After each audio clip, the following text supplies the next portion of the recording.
처음으로 시작된 법등사 창건 이야기를 한번 제가 제 자신이 직접 겪은 일이니까, 그리고 직접 이 창건을 제가 제 손으로 돌 하나, 풀 한 포기까지 이렇게 다 만들었기 때문에 그야말로 돌밖에 없던 그런 풀 한 포기 안 나던 그런 땅에다가 지금 이렇게 홍매화가 피고 아름다운 그 꽃들과 아름다운 가람, 그 전통 사찰의 모습이 이렇게 갖추어질 때까지 직접 그런 경험한 이야기들을 생생하게 기록으로 남기고 싶어서 시작을 했습니다. 그래 제가 한 2005년도에 봉영사에서 그 당시 제가 교무라는 소임을 살고 있었어요. 학교로 말하면 교무주임이죠.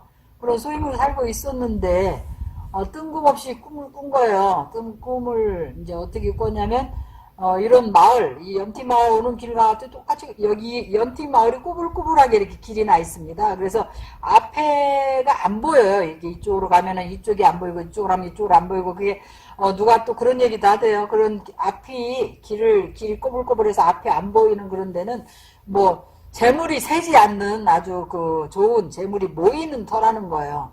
어쨌든 그런 터를 우리 제 동생이 우연스님이라고 여동생인데, 그 티베트 불교에서는 또 다키니들이 안내를 할 때는 여동생 가족 중에 이제 여동생의 모습으로 나타나기도 한다고 그래요. 그래서 여기 들어올 때 이제 우연스님이 운전을 했어요. 집차로 운전을 하고 이렇게 들어오는데 그 앞에서 코끼리 4마리가 막 노는 거예요.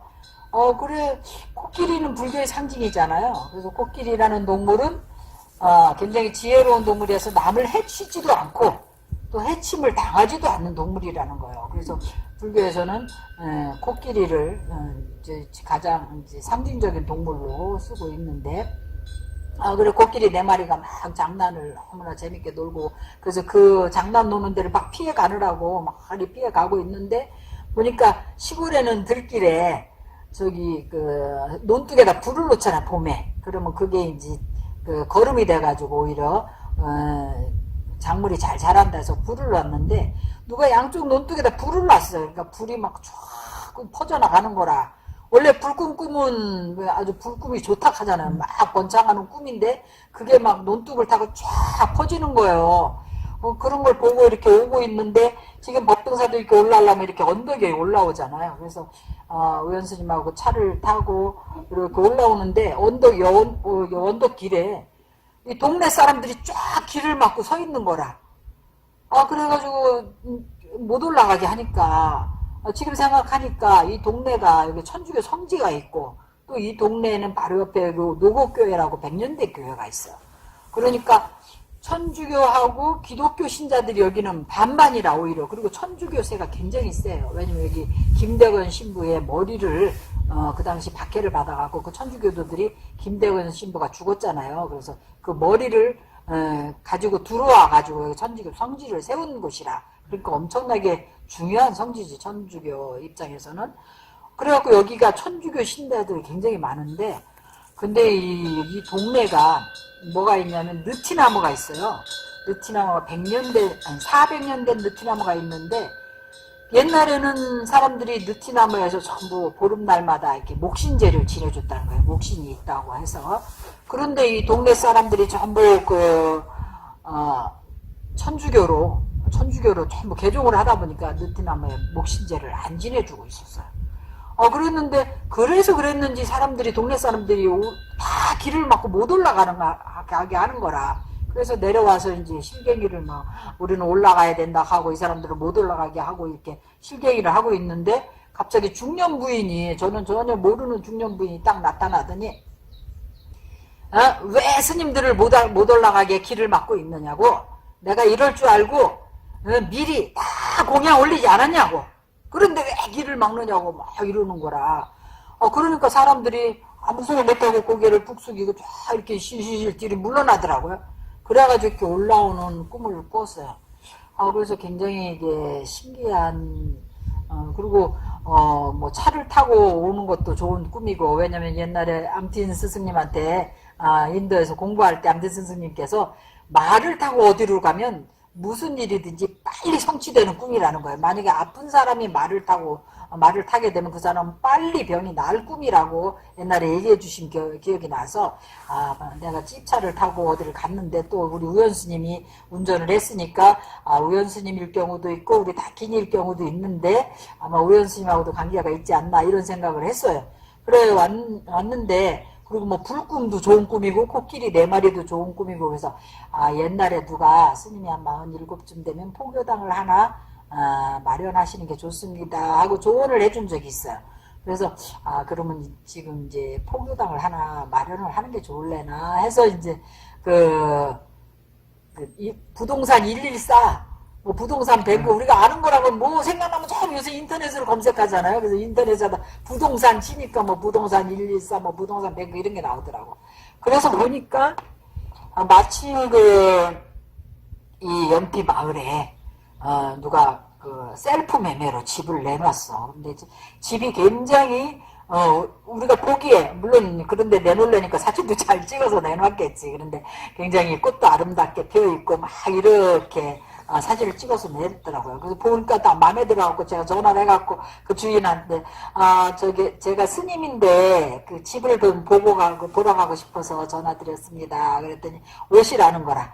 그래서 왔더니 바로 내가 꿈에 본 그 마을인 거예요. 그 길하고 비슷한 거라. 그래가지고 제가 이 집을 사겠습니다. 근데 제가 지금 현재 50만 원밖에 없는데 50만 원으로 이렇게 계약을 하면 안 되겠습니까? 그랬더니 원래는 스님 이 계약을 하려면 10%를 내셔야 되는데 스님이 지금 꼭 이 집이 마음에 들어 하시니까 그냥 50만 원만 하고 구두 계약을 하겠습니다. 그래갖고 이렇게 했어요. 해가지고 이제 봉영사에 이제 다시 이제 소임자니까 들어갔는데, 지금 생각하니까 그때 우리 큰 스님, 은사 스님이시죠. 묘자 큰 스님께서 어찌 서운해 하시는지, 저도 이제 제가 지금 상자들을 두고 있어 보니까, 나를 떠난다고 생각하면 그렇게 서운할 수가 없어요. 가는 사람은 별로 서운하지 않는데 이 남는 사람은 정말 서운한 거더라고요.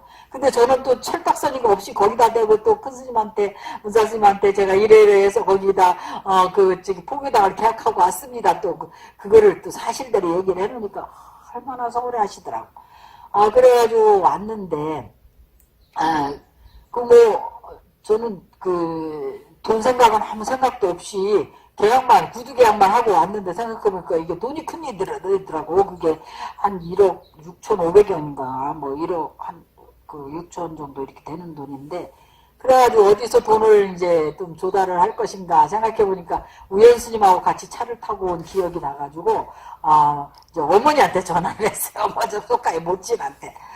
나는 이제 스님 노릇을 오래 해가지고 어디 가도 큰 스님이고 그래서 고생을 안 하지만 우리 우연스님 제 막내 여동생이 우연스님이 출가를 했었거든요. 그래 이제 새 스님이라서 어디 가도 고생을 많이 하기 때문에, 그리고 워낙 우연스님이 일을 잘하는 사람이에요. 일을 잘해가지고 남이 법에 가서도 그냥 딱 쓰면 어디에 뭐가 있다 이게 저절로 탁 들어온다. 그러니까 일 잘해서 일복이 엄청 많은 거예요. 가는 데마다 일복이 터진 거라.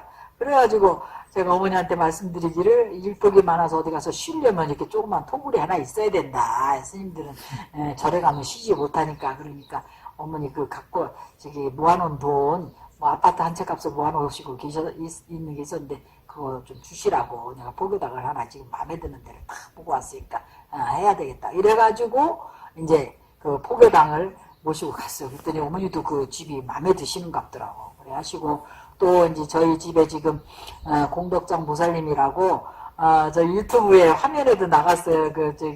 목단하고 같이 사진 찍으신 분인데 굉장히 얼굴이 관세음보살처럼 복스러우신 분이에요. 그분이 저희 집에 지금 13년째 무보시로 자원봉사 하시면서 정진하시면서 지금 공양주를 하고 계셔요. 근데 그분이 사실은 창건주라 마찬가지예요. 제가 그 집을 계약했을 때 그 남편분이랑 두 분이 당신들도 서로 스님 모시고 정진하고 싶다 하면서 포교당을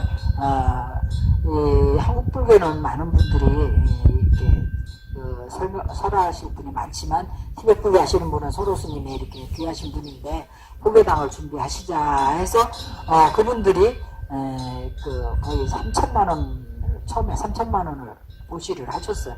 그래갖고 어머니 돈이랑 이렇게 합해가지고 만들었는데, 그래갖고 그 보고당을 1억 3천인가 주고 샀어요. 샀는데 1억 6천인데 3천만 원을 덜 줬는데 그분들이 빨리 스님 그냥 들어오시래요. 그건 천천히 주셔도 되니까.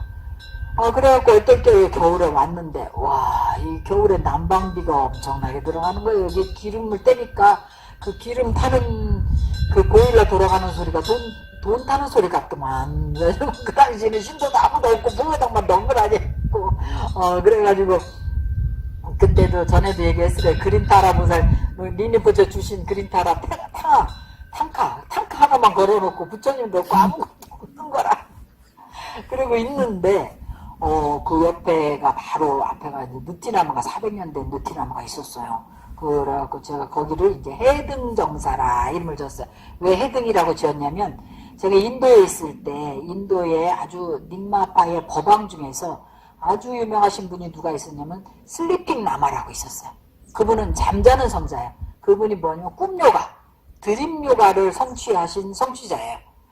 그래가지고 맨날 잠만 주무시니까 이렇게 깨어있을 때 가서 만나기가 쉽지 않은 거예요. 그런데 제가 인도에서 그분을 이제 친견하러 갔는데, 뭐 데라둔이라는 데 계셨거든, 북인도에. 근데 데라둔 간 김에 친견을 하려니까 절대 친견이 안 되더라고. 그러니까 어른을 친견한다거나, 여러분들이 혹시 유튜브 보고 우리 이제 지장보살님을 친견한다든지 이럴 때는 지장보살님만 친견하기 위해서, 그리고 또 서로 스님을 친견하기 위해서 오셔야지, 지나가는 길에 들려야지 이러면 잘 친견이 안 돼요. 저도 사실 바쁜 사람이거든. 그러니까 잘 없기도 하지만은, 그래서 꼭 그분을 친견하고 마음을 먹고 가야 되더라고. 그래서 제가 2번인가 갔는데 친견을 못했어요. 근데 3번째는 이제 할 수 없이 바람살라서 데라둔까지 가는데, 이 데라둔이라는 데가 거기까지 무슨 버스냐면 로컬 버스라 그래가지고 그냥 일반 버스, 우리나라는 뭐 일반 버스도 좋지만 거기 로컬 버스라는 게 어깨까지밖에 안 와. 그리고 새로 이렇게 칸막이가 실려져 있어갖고 그거를 타고 12시간을 가야 되는 거예요. 로컬 버스를 타고. 그리고 12시간을 가니까 지금 같으면야 뭐 찝차 하나 팍 대절해가지고 이렇게 가는데 그때는 뭐 유학생이 뭐 돈이 있어요. 그러니까 있는 건 시간밖에 없고 돈은 없고 하니까 맨 로컬 버스 타고 다니는데 아이고 데라둔까지 가니까 다리가 퉁퉁 붓는 거예요. 그걸 버스를 타고 막 흔들리면서 12시간을 가.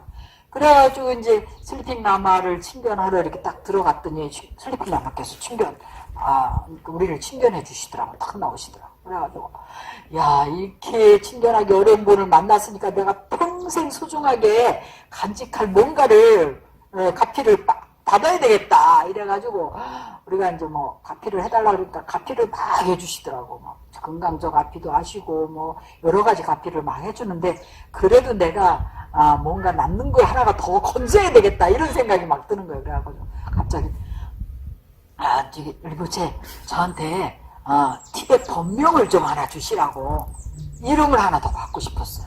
왜냐면 우리 부처님도 열의 10호가 있잖아요. 부처님도 이름이 10개거든요. 열의 음공, 정변지, 명행족, 선서, 세간의, 무상사, 조장도, 천인사, 불, 세조 10개, 열의 10호라 그러잖아요. 10개의 이름이 있는데 우리 사람도 수준이 높아지면 호가 있어요.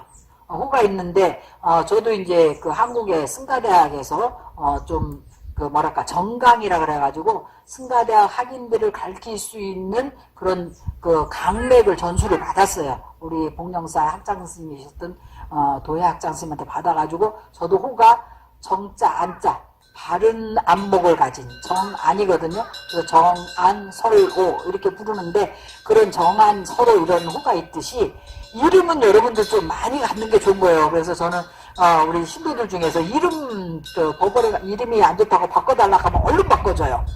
제가 또 뭘 좀 이렇게 이름 지을 줄도 알고 뭐 이런 거를 볼 줄도 알고 이래가지고 그래서 이왕이면 이름이라는 건 그 사람의 사주에 부족한 거를 메꿔가지고 또 이름 하나 더 있으면 그 사람이 그만큼 수준이 업그레이드 됐다는 얘기이기 때문에 그래서 제가 뭐 로타리 클럽 그런 사람들은 다 호가 있거든요. 회장단 이렇게 살려면 그래서 그 사람들 호도 지어주고 이름 지어주는 걸 굉장히 즐겨하고 있습니다. 그런데 그래서 가가지고 큰 스님 이제 마지막으로 이제 다 됐다, 이제 카피를 다 했다, 뭐 차수 뭐 이렇게 이제 끝났다 이러시는데 내가 어린 부처 저한테 본명을 하나 주시라고 이랬어. 그랬더니 그래 예시 최den이라 해라 이러시는 거야. 그래서 예시 최den이 무슨 뜻입니까? 그러니까 지혜의 등불이라는 뜻이다 이러시더라고. 그래서 저를 이제 지혜의 등불이라고 예시의 최den 이렇게 이름을 주셨어요. 그래서 그 이름을 이제 저는 꼭 간직하고, 왜냐면 너무 소중한데, 맨날 잠만 주무시고 어쩌다 한번 깨나는 분인데, 제가 3번을 친견하러 갔다가 마지막에 3번째 친견한 거거든요. 그래서 그 해등이라는 이름이 너무 소중해가지고, 우리 이제 그, 복교당을 했는데, 거기다 이제 해등 정사, 왜냐면 쬐끔하니까, 쬐끔한 거를 정사락 하는 거거든요. 부처님 당시에도 중림 정사, 뭐, 그런 그 정사가 많이 있잖아요. 기원 정사, 이게 이제, 그렇게 큰 사원이 아니고 조촐하게 지은 사찰이라 이런 뜻에서 이제 정사락 하는데, 그래서 여기 이제 처음에 염티마을에 왔을 때 해등정사라고 했어요.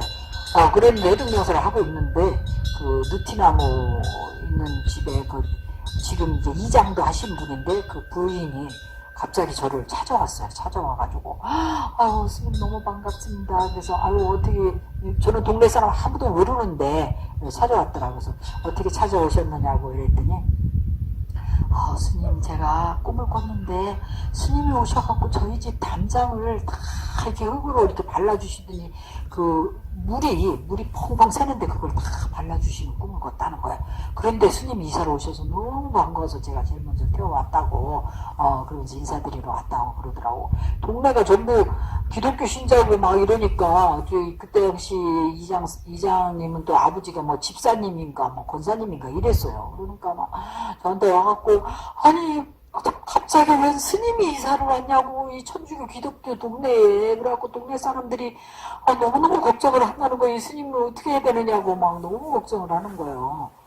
그런데 그 보살님이 와가지고 뭐라 하냐면 이 동네 그 여기 느티나무가 400년대 목신이 있는 느티나무인데 자기네도 못 모르고 여기 이사 왔다는 거라. 당뇨가 이제 심해가지고 귀농을 하려고 왔는데 근데 이 동네 사람들은 느티나무 목신 할머니가 이 동네 사람들이 저는 목신제를 지내다 안 지내갖고 그 주변에 너무 정신방야가 막 애들이 잘못된 애들이 많다는 거예요. 그래서 무서워서 그 목신 주변에는 지나가지도 잘 안 올라간다는데, 근데 자기가 그 집 앞에 그 목신 앞에 집에 산다 알고 있다는 거라. 그래서 무서워갖고 몰래 장독대에다가 이제 떡하고 술 막걸리하고 과일 몇 가지 올려놓고 이제 계속 절을 하고 있었다는 거예요.